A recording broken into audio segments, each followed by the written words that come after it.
is brought to you by Nokia Lumia 1520. What's your story? Tell it better with the Nokia Lumia 1520.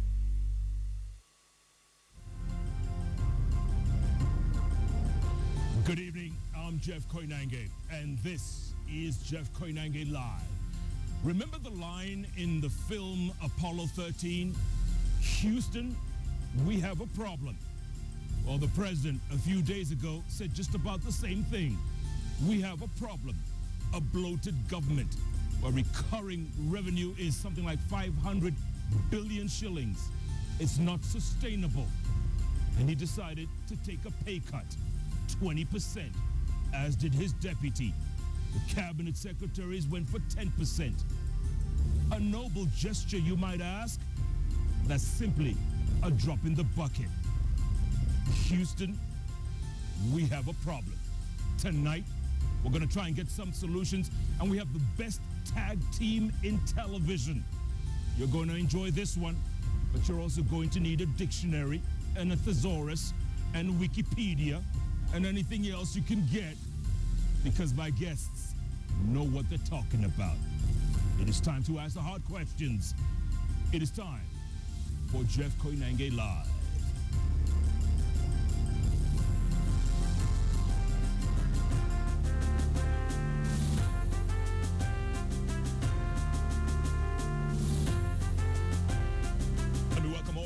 Joining us right now. We are live at the poolside of the Intercontinental Hotel.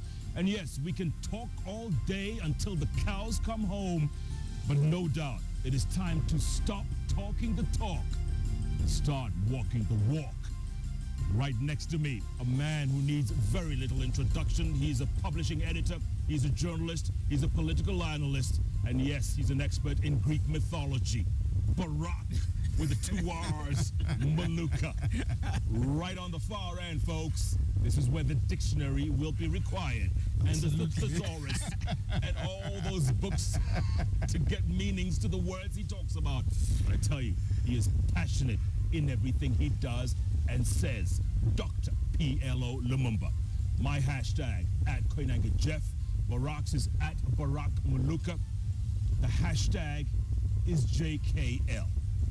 Let's start tweeting. Let's start asking the questions, because this is all about you and us going forward.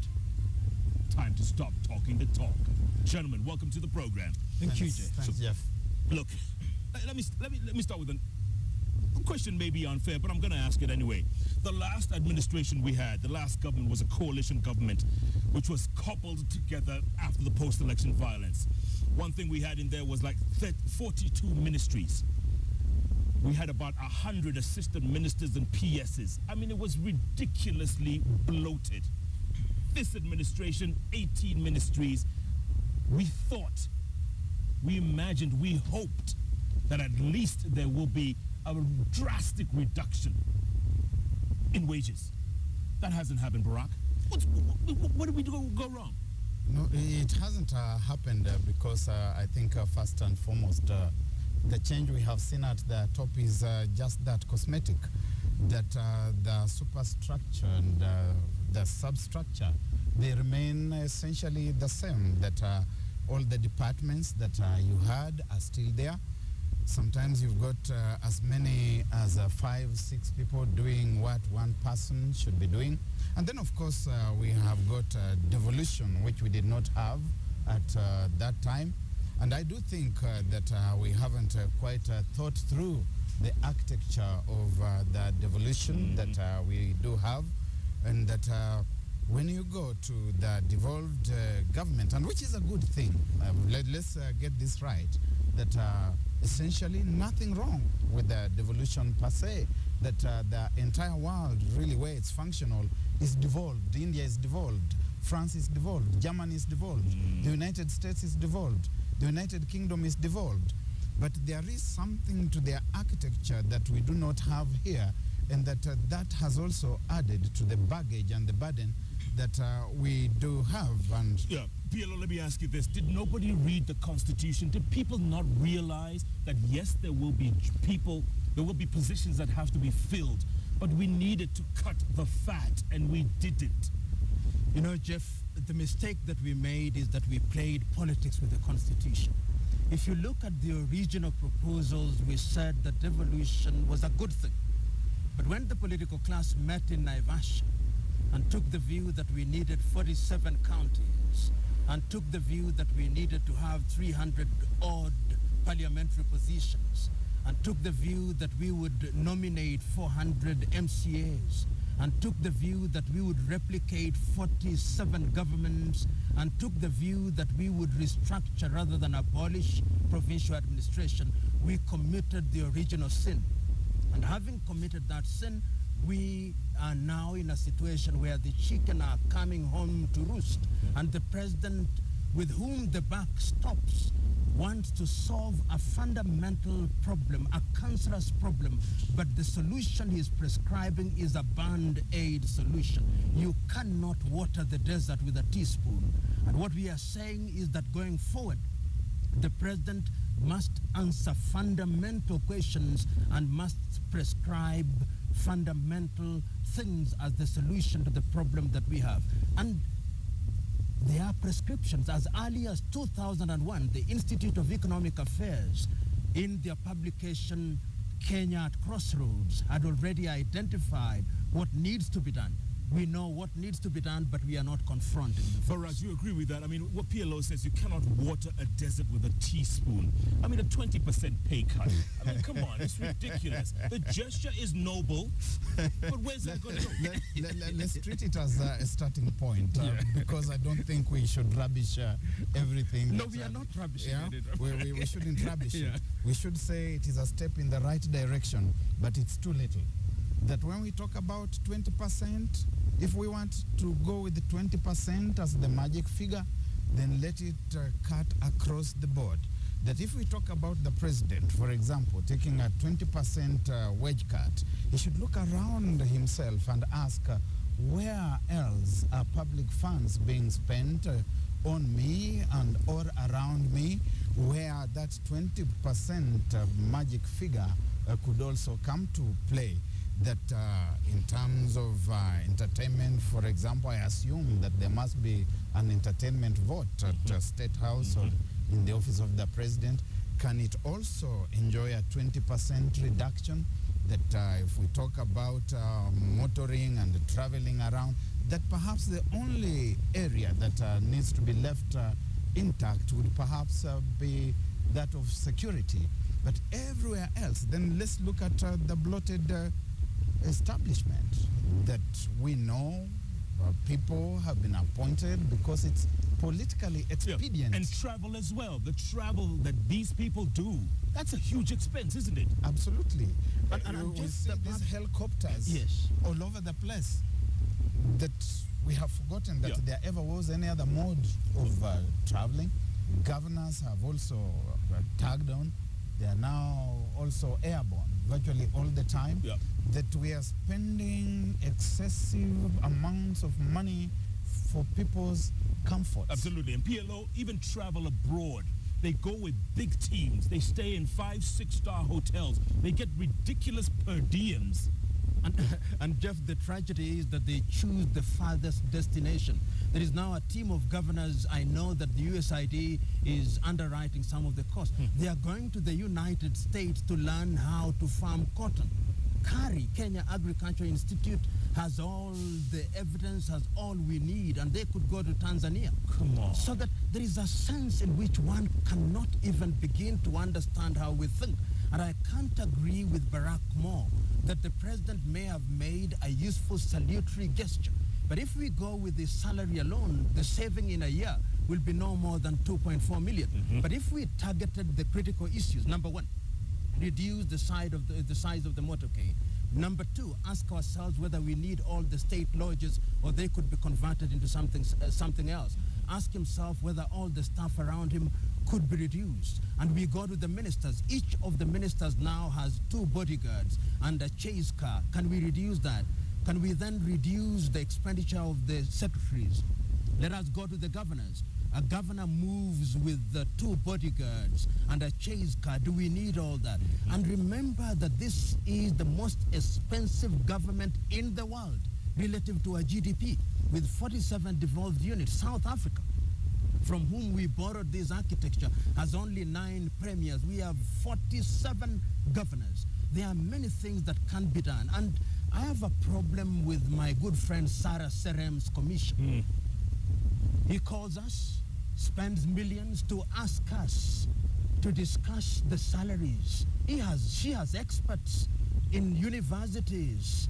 David my good friend Ouko, the Auditor General, worked with ADB. Mr. Duor of the budget, they are experts within government.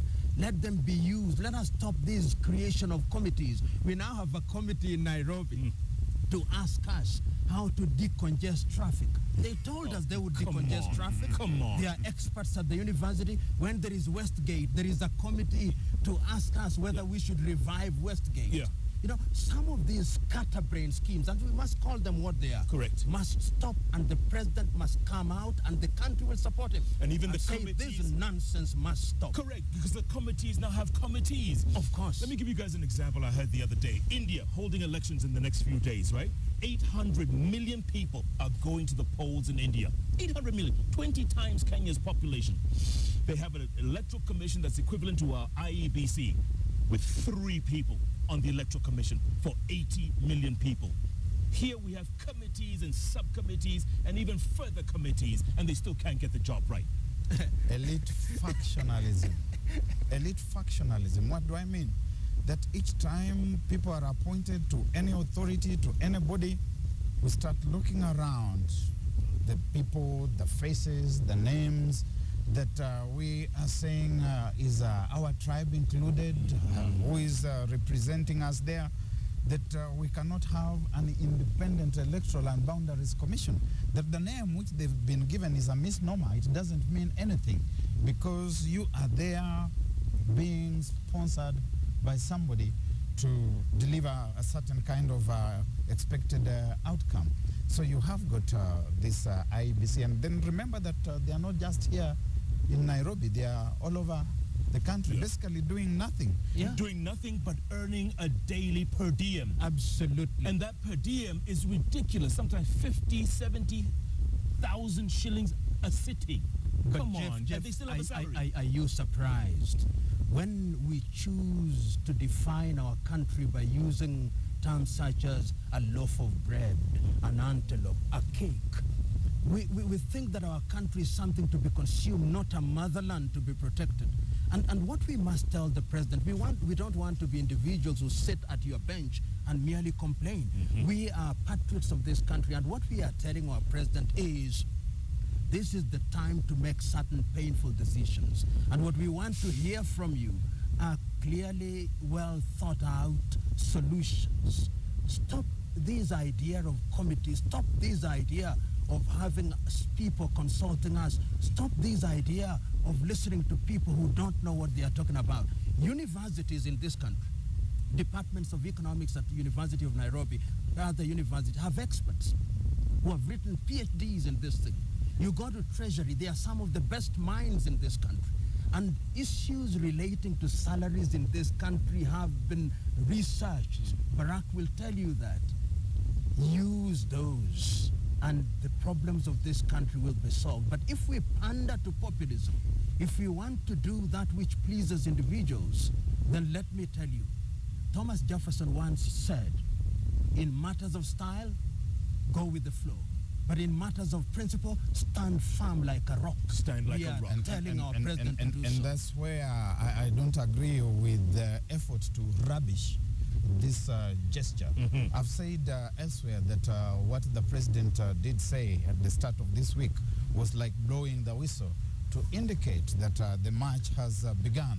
We don't take that whistle to itself constitute the march. But let me ask you this, Barrack. Let me ask you this. Already, the resistance is monumental. Yes, MPs are saying, don't touch our salaries. It's only to be expected. Teachers are saying, don't touch our salaries.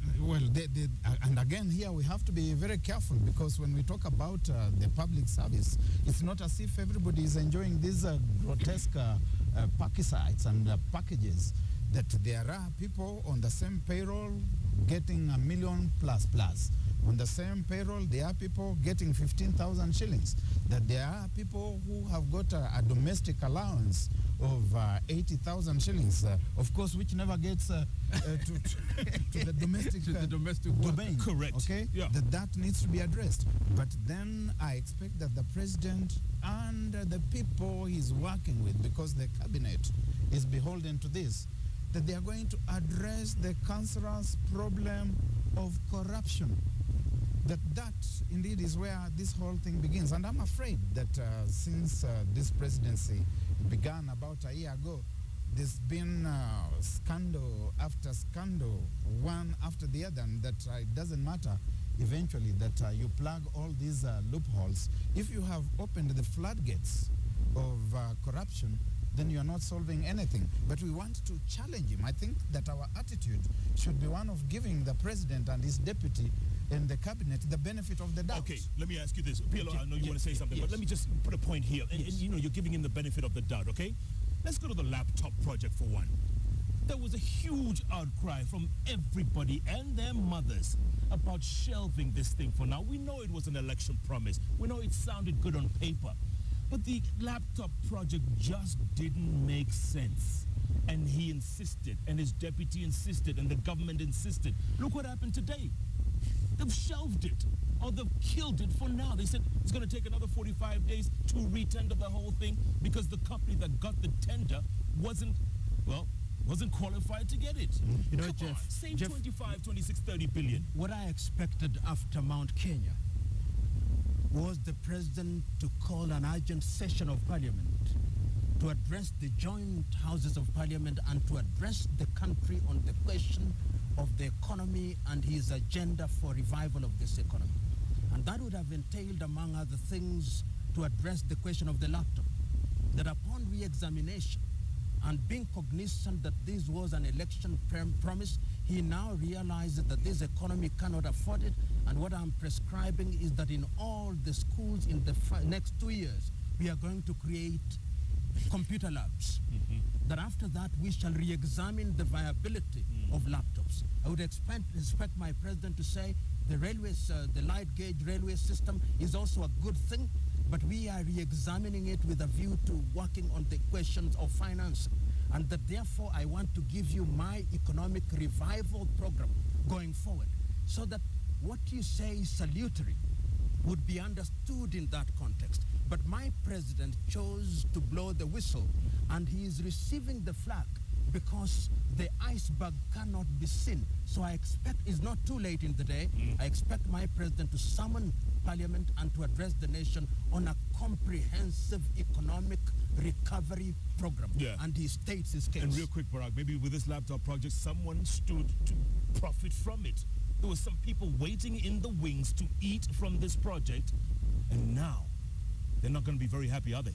You see, somebody said rather frivolously and rather jocularly that while they were on the campaign trail, they were selling themselves to the electorate, saying that they were going to be the serikali ya kusema na kutenda. And very frivolously, almost somebody saying kutenda, meaning to tender.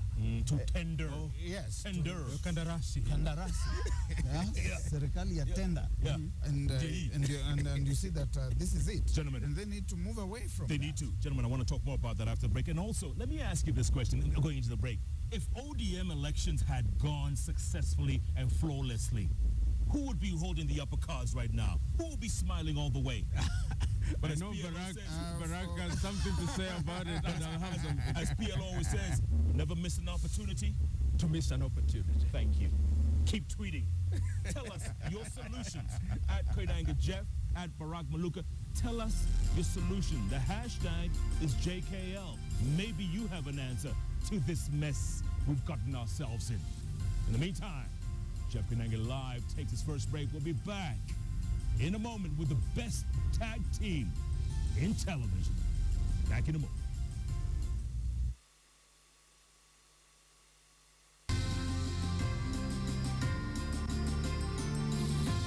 You're watching Jeff Koinange Live. And welcome back to Jeff Koinange live at the poolside of the Intercontinental Hotel. And if you're just joining us right now, you've missed what is no doubt one of the most important programs you are likely to see, because we're talking about issues that affect our country going forward. A huge, bloated wage bill. I tell you folks, something needs to be done.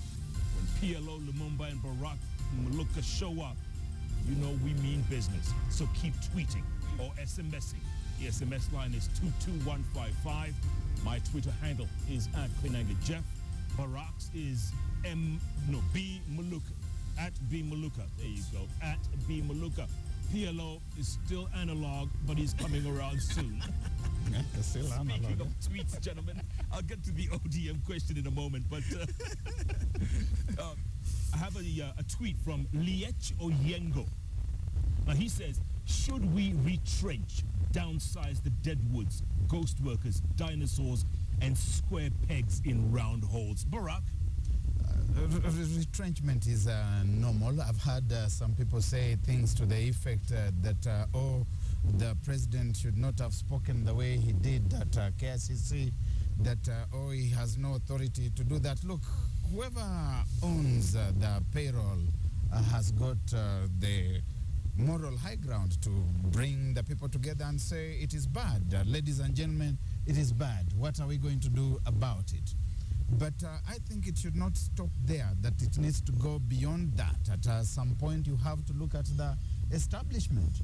Because if we are talking about a situation where the establishment costs are 75% of the revenue, you haven't said anything about the payment of foreign debt, including paying for things which we don't know what we are paying for. Some of them are things which have been carried over a period of 30, 40 years. We don't know what they are. A time comes when you have to look at the exit clauses, that every letter of appointment has got also an exit clause. That what are we going to do to be able to separate? In some environments, they talk about separation clauses, and we need to look at them. And you separate, and after separation, you bring in a new team of people who are going to take a smaller pay. PLO, my friend Mutahi Ngunyi, if you ever decide to come back on the show, Mutahi, you're always welcome. But I saw him on Twitter the other day. He said, why not get rid of the dinosaurs altogether and hire people half their age at half the wage? Now, Jeff, let us ask ourselves, what is the size of the Kenyan civil service? Perhaps slightly above 500,000. Yeah, half a What million. is the number of young employable Kenyans who are not employed? 15 million. So my suggestion is that we should have a comprehensive economic program to grow this economy. The reason why the wage bill looks big is because the economy is small, and the small percentage looks like it is big. If our economy were to grow, then we would be asking and dealing with other questions. So the fundamental question is, what are we doing about the economy? And that is why I must keep on repeating that in as much as we are talking about reducing the salaries, we are reducing the purchasing power. But what about the cost of living? Is the cost of milk and bread going down? What about the other economic issues? Are we going to take away money from the hands of the people and therefore stagnate the economy? There are many fundamental questions, and I don't think, and this is the question, this is how I put it, that when your house is on fire, you've got to ask the question, what do you use to put out the fire? Is it oil or is it water? And for the moment, the president is in a firefighting mode. That is good in the short term. In the long run, we've got to ask more fundamental questions. And as I said at the beginning, the fundamental questions have been dealt with as early as the year 2001 by the Institute of Economic Affairs in their publication Kenya at Crossroads, and they make prescriptions on how to deal with the civil service, how to deal with labor, how to deal with the cost of labor, and how to grow this economy. These are the issues that should be on the table. Absolutely. Barrack, someone's asking, Dennis Mwirigi is asking, ask Barrack and PLO, do they mean that the president's advisors don't know their work, don't know what they're doing? Are they giving him bad advice? First, I don't know who the president's advisors are. I've seen people like my senator here in Nairobi, Senator Sonko, hovering and hobnobbing around the president. I don't know whether he's one of the advisors. I have been told that Mr. Sami Kutunyi is one of the advisors. I don't know what premium I would place on his advice. Probably he is advising well. I don't know. I know that my good friend Abdikadir is one of the advisors. And we would expect to see some of the spin-off of that advice in the implementation of programs that do begin improving the economy. I want to, however, disagree slightly with my good friend and brother here about the percentage of the wage bill versus the actual public revenue.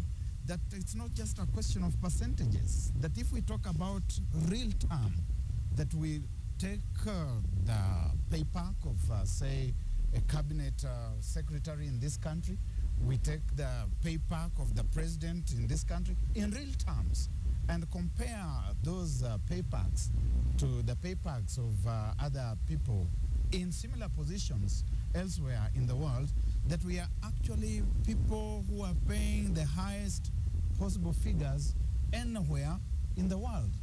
And then you can now bring in the question of percentages. You look at an economy like the American economy, which is about 1,000 times bigger than the Kenyan economy, and that you would pay our president more than the president of the United States of America. You would pay a cabinet secretary here more than what a cabinet secretary in those developed economies is being paid. Something is grotesquely wrong, and it needs to be addressed. Yes. And it's going to take a complete no-nonsense approach. PLO, higher salary and very little taxation. Listen to this tweet by Ogiemoyamo. He says, I'm of the opinion that no pay cut will be effective as long as the cost of living continues to go up and the taxation system is punitive.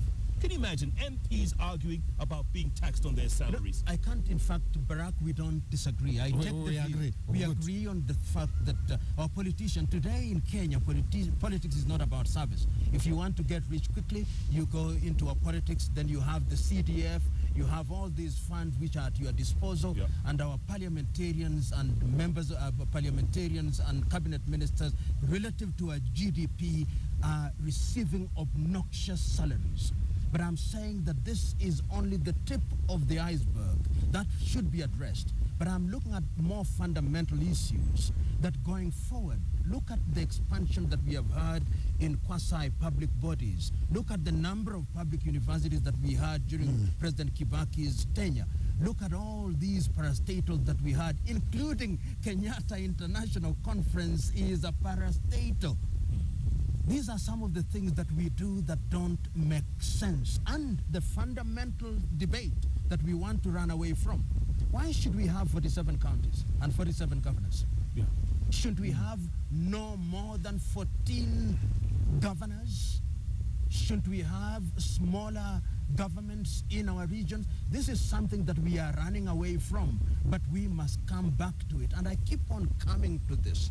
You talked about who advises the president. And I want to remind Barrack, you remember in A Man for All Seasons, King Henry VIII says, there are those who follow me because I'm the king.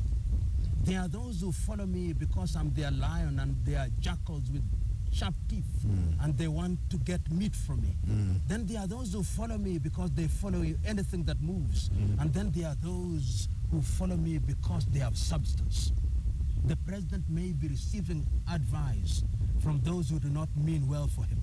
The president should now listen keenly to those who are disagreeing with him. And there is no shortage of such people. At the universities, even his own Auditor General is one of the most respected economists in the world. Does he listen to him? The controller of budget within his own treasury, where he worked as a minister for finance, they are solid individuals. He must be seen through evidence and through his articulation of policy that he is receiving the best advice that this country can muster. Absolutely. Sir Koinange is saying corruption, and we have to talk about corruption, is threatening to tear the fabric that Kenya is woven in. Fight corruption wholeheartedly. Deal with the mega scandals. And we have said before, and we say it again because it remains the truth, that government in Kenya, government in Africa is about controlling public finance, controlling public audit, controlling public procurement. Now, if you are in charge of public finance, you put there the right people who are going to ensure that first people are taxed, but then that the taxes are hemorrhaged out of government to get into individual pockets to do private individual tasks. Then you do that through public procurement. You have already seen the case of the standard gauge railway. You have seen the case of the laptops. You have seen the case of soon coming maize. Soon coming maize. We know as we sit here that sugar is on the high seas. It's going to arrive here anytime soon. That you control all those. Then you control the public audit. You are well, home and dry, and corruption is safe. But PLO, the cartels are too powerful for that. That sugar that's in the high seas, it's probably already been sold by now. You know, I may not be gifted with the foresight of a Jewish prophet, but there is a truth that there are people who are already making money for the elections due 4 years from today. Money is being made. But you asked the question which we must also answer, even as we talk about corruption. If the ODM had conducted successful elections, they would have the moral high ground to speak authoritatively about these issues. Because what is now lacking is an opposition that can speak to these things on the floor of the House and provide an alternative government. But now, when ODM, having bungled their election speak, they'll be told, if you could not swim in the ponds of party politics, how can you swim in the ocean of state governance? How I wish that they could regroup, because ODM is a big party. If they regrouped in parliament, and they can, so that on the floor of the House they have an alternative economic agenda on these issues that are well thought out, so that their leader in both the Senate and in the National Assembly could tell us authoritatively that he wants to address the House on what they think is an alternative, so that Kenyans can begin to debate competing agendas. Then the president would listen. I would even have loved a situation where the leader of the opposition, Mr. Raila Odinga, said, Mr. President, we are no longer talking about party politics. I want to have audience with you to address the state of the nation. Barrack? You see the problem, really, first talking about the gift of prescience, so that you're able to talk about 2017. The very fact that politicians would find it necessary to start putting together a war chest of funds for the elections starts raising questions about the electorate itself. Because there is an electorate out there waiting to be bought, waiting to be bribed. And then eventually we have got to start asking ourselves who can really throw the first stone. That when you look at the ODM and the bungled elections, that you're talking more of relative deprivation rather than any meaningful alternative. That they would feel bad about what Jubilee are doing, not because it is inherently bad, but because they are not the ones who are doing it. That they are hoping and praying that the day will come when they will be the ones who are in power, and they can say, it is now our turn to eat. It is our turn kusema na kutenda. Gentlemen, I want to talk about that. And let's come back from the break on this tweet by John Githanga. He says, do you think the Uhuru Ruto team is stranded, hence running short of ideas on how to improve the economy? Let's think about that as we go into the break. Keep tweeting. Maybe you have a solution. Maybe you have a suggestion. My Twitter handle is @Koinange Jeff. Barrack's is B Muluka. PLO, we're working on it. #JKL. These are important issues. We all need to get on board this train. I tell you, if not, then simply get off the bus. Jeff Koinange live from the poolside of the Intercontinental. We'll be back in a moment.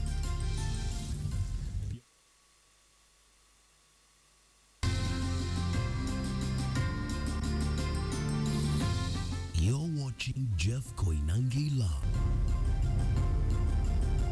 And welcome back to Jeff Koinange live from the poolside of the Intercontinental Hotel. And I tell you, this is one of those shows where you just simply say, because at the beginning of the show, we started off by saying, Houston, we have a problem. And we do have a problem in this country where the wage bill has literally overtaken everything. That's why we have the best tag team in television, PLO Lumumba, Barrack Muluka. We're trying to look for solutions, gentlemen. And before we went on break, we're reading Gidanga's text. Basically, he asked, have Uhuruto run out of ideas? You see, you cannot run out of what you never had in the first place. So that question is a non sequitur. It's a misnomer because the ideas have never been there. When they arrived with a manifesto, and that manifesto was some kind of a mosaic of election slogans and other vague statements of intent. It was desirable that they should have mounted a council of thinkers to come up with ideas about this country 5 years, 10 years, even 20, 30 years hence, that they needed to see how they were going to align their thoughts for this country with Vision 2030, with the Constitution, and particularly put the economy of the country at the center stage. They have been there for about 12 months now, and we haven't heard anybody talking about the economy and where they're going to take the economy. So I do not think that they have run out of ideas, because ideas were never there in the first place. And I do expect that maybe we are going to start seeing ideas now. PLO, is Vision 2030 attainable the way we're going right now? On the evidence that is available, no, because we have engaged the reverse gear and we are moving backwards. The fundamentals that are designed to underpin Vision 2030 are not being addressed. But going forward, and to answer the question, I hold the view that being in the position in which he is, President Uhuru Kenyatta can master the best advice that this country and the world has. And what he must do now is to jettison some of the people that are around him who have no idea. Does he need to get angry? Does he need to crack the whip? Yes, he should. No favoritism. He should now say, I want to take this country forward. I think I can take this country forward. They are good economists. I want them to tell me how to grow this economy.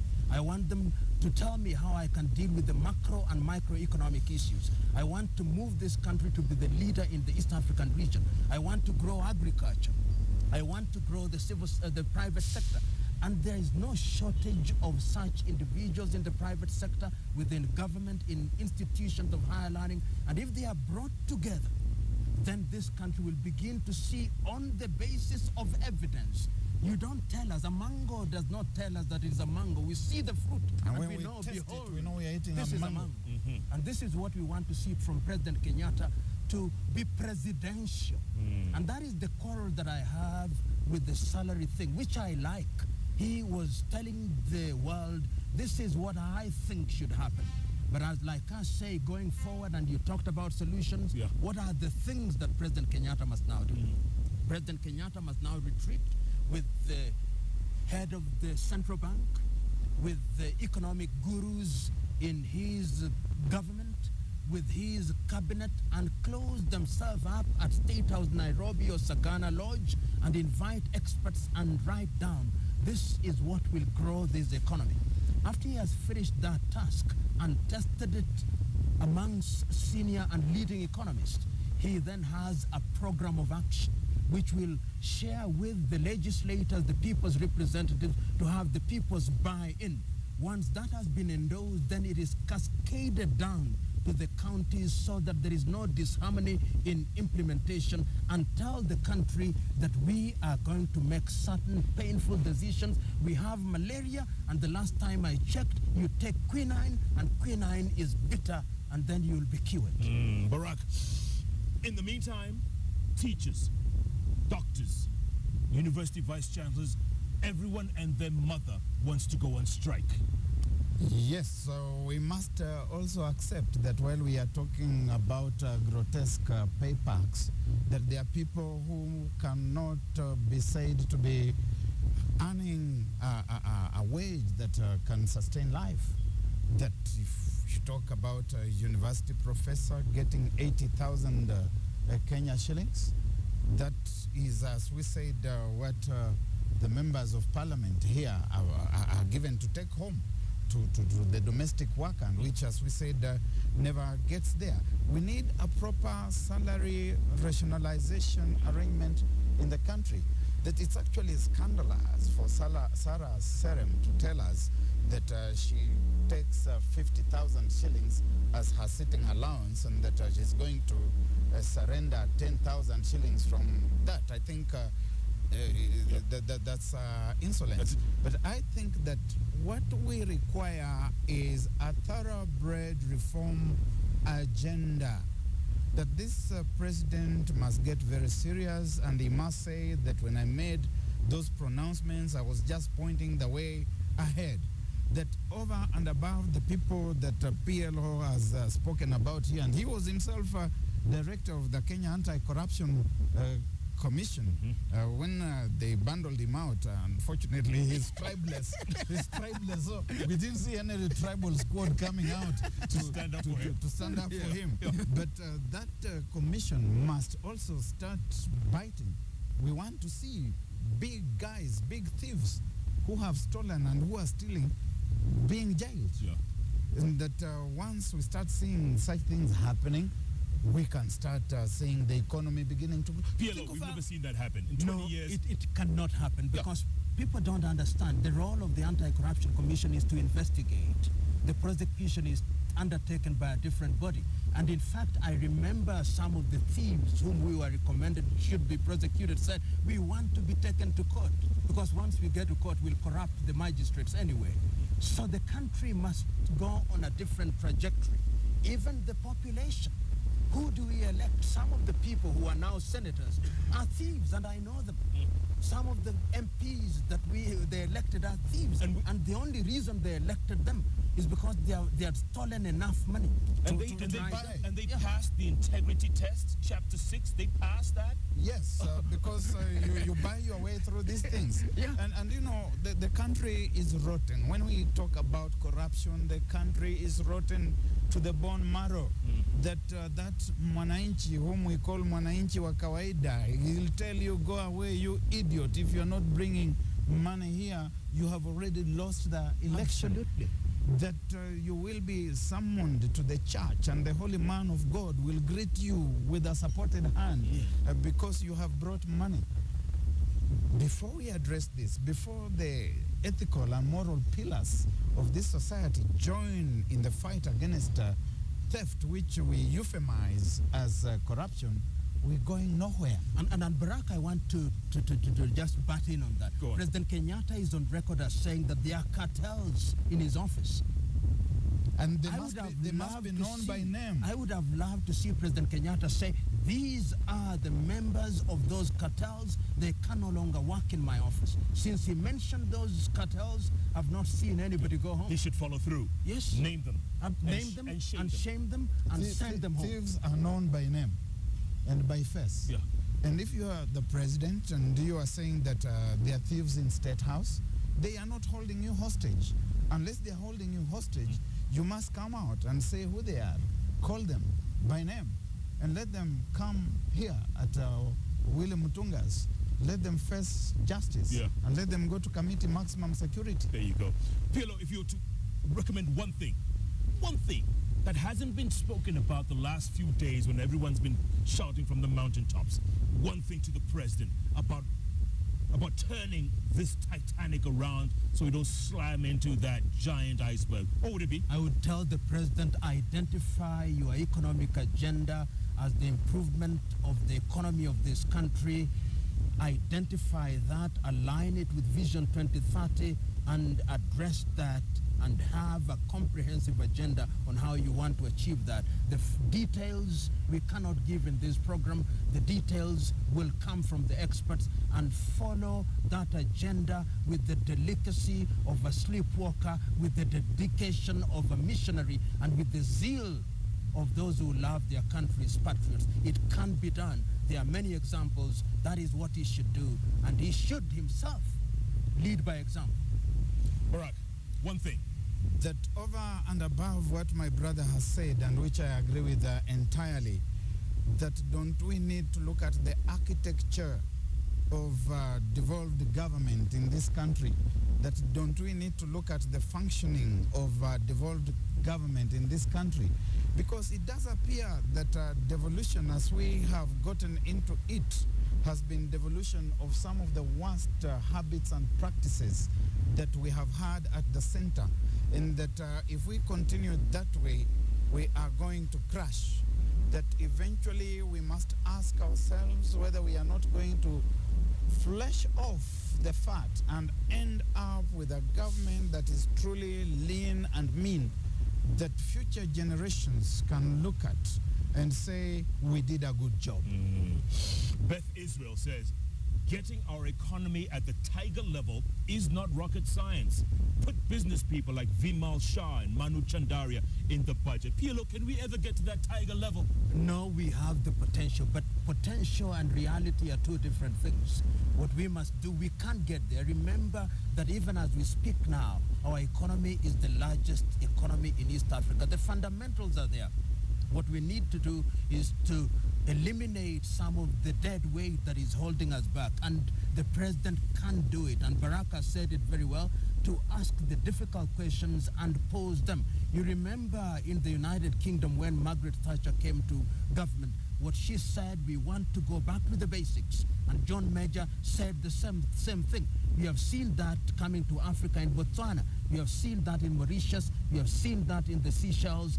We can get there, and what we need is a leadership that knows where it wants to go, not a leadership that is already preparing for an election that is 4 years away. Less than 4 years. Al Cad says, is 48 million per annum real saving in Kenya's wage bill? Are we applying Vaseline to a panga wound? Definitely it is not. It's a drop in the ocean, but we have also said that this should be looked at as the trigger point, as the starting point. And then we must touch all these other areas that we have spoken about, that we must look at the size of government itself, that we must look at questions of ill-gotten wealth, and ill-gotten wealth ought to be returned. The people who have stolen from public coffers should not just be jailed, but they should also return that wealth so that it can do what it's supposed to Gentlemen, do. I'm going to have some closing thoughts from you. And Barrack, you know, I said at the top of the show, you are an expert in Greek mythology. Is this situation we're in, is this a Greek tragedy? No, I don't think it is an insurmountable tragedy. If it is a Greek tragedy, then we must look at Kenyatta, President Kenyatta, as the person who has been given the task of cleaning the Eugean stables. He's got a Herculean task, and he must redirect the waters of the Kenyan Euphrates and Tigris so that the Eugean stables are eventually cleaned, and that we can have an oxygenated nation, and that the economy of this country can start growing again, and the dream of the Kenyan people as captured in the national anthem can become a reality. Or maybe he's like that guy who kept rolling the rock up. That we don't want. What that was that guy's name? Sisyphus. We don't want this Sisyphean moment. We must put it in the past. We want a Herculean moment where the task before us is momentous, but it can be done. PLO, closing thoughts. My closing thought is that this is a country that has potential. President Kenyatta has an opportunity of a historic nature, and he can choose. There are two paths to follow. He can follow the path of doing that which he thinks is good and right, but of no benefit to the nation, or he can respond to the summons of that which the nation needs and to take serious decisions. The choice is his. Will he worship the gods of opportunity, or will he worship the gods of corruption? Choose he now what he shall do. As for me and Barrack, we know that this country needs to be served, and it must be served well, and historians will ask President Kenyatta a number of questions. Will he answer them in comfort? And the window is fast closing, isn't it? Closing by the minute. Gentlemen, what a pleasure. Thanks so much. Let's keep talking, gentlemen. Yes, Let's keep indeed. talking. I told you needed a dictionary, thesaurus. I didn't understand half the things they said. It makes a lot of sense at the end of the day, folks. This is about our futures and that of our children and our children's children. And if we don't talk about it, who will? If not now, then when? And then that famous line, the minute we stop talking is the minute we start fighting. Time to stop talking the talk, though. Start walking the walk. That's our show for tonight. Thanks so much for joining us. Tomorrow night, right here on the bench, live and in person, Lupita's dad. You know you don't want to miss that Oscar moment. 12 years, no shave, amongst others. Translator for tonight for the hearing impaired has been William Silla. In the meantime, the news continues with Yvonne Aquara and Wilson Buru. Thanks so much for joining us on Jeff Koinange Live. Keep tweeting at Koinange Jeff, at B Muluka, soon to be at PLO, soon to be #JKL. Thanks for watching. Good night. Good luck.